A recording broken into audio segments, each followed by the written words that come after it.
Thank you very much. My question is for President of DRC. Ma question est adressée au président de la RDC. Monsieur le Président, si la sécurité est à l'évidence un gros problème pour vous, si vous étiez capable de résoudre ce problème par vous-même, vous l'auriez fait depuis longtemps. Alors je voudrais savoir pourquoi vous refusez de collaborer au sein des processus de Luanda et de Nairobi afin de trouver une solution durable à cette crise sécuritaire. Je pense que la solution est entre vos mains et qu'il faudrait travailler avec ceux qui sont prêts à vous aider pour résoudre vos problèmes. Je suis du Rwanda et nous croyons tous que la sécurité est nécessaire pour l'investissement et le tourisme. Donc faites votre part pour trouver une solution.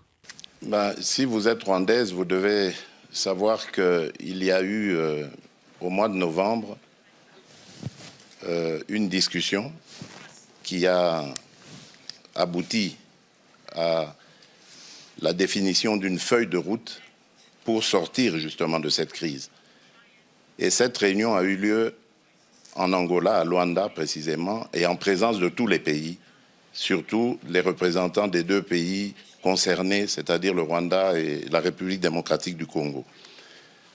Il a été convenu, comme j'ai dit, une feuille de route qui décrétait le cessez-le-feu et le retrait immédiat du groupe de M23 qui est soutenu par le Rwanda le 25 novembre. Ce départ devait commencer et le 15 janvier, c'est-à-dire il y a 2 jours, on devait constater évidemment l'achèvement de ce processus.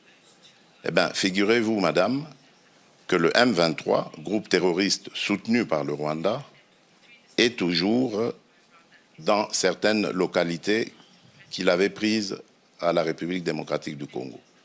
Malgré les pressions internationales, ce groupe maintient sa position, fait semblant de se mouvoir, mais en fait, il se redéploie d'une certaine manière et reste dans ces localités.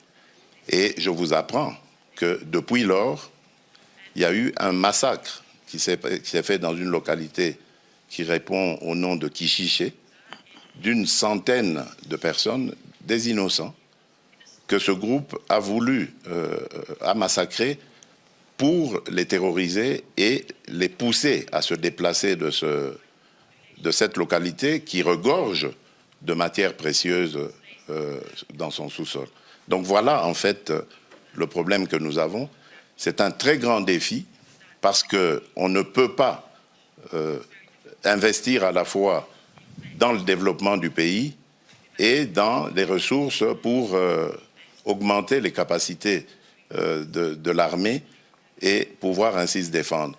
Si nous avions tous la même philosophie, la même vision, celle que j'avais d'ailleurs au moment où j'ai accédé à la tête du pays, celle d'aller vers tous nos voisins, nous en avons 9, et de leur proposer des projets de développement qui vont faire du bien à nos économies respectives, qui vont faire du bien à nos populations.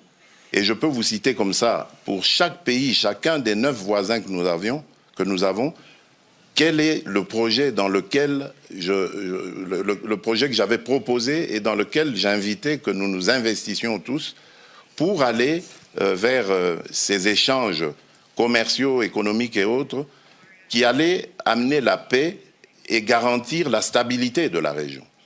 Mais c'est à cause, évidemment, de certains voisins aux velléités belligérantes que cela est malheureusement impossible à réaliser. Donc je suis désolé, madame, le problème aujourd'hui de l'insécurité dans la région des Grands Lacs s'appelle le Rwanda.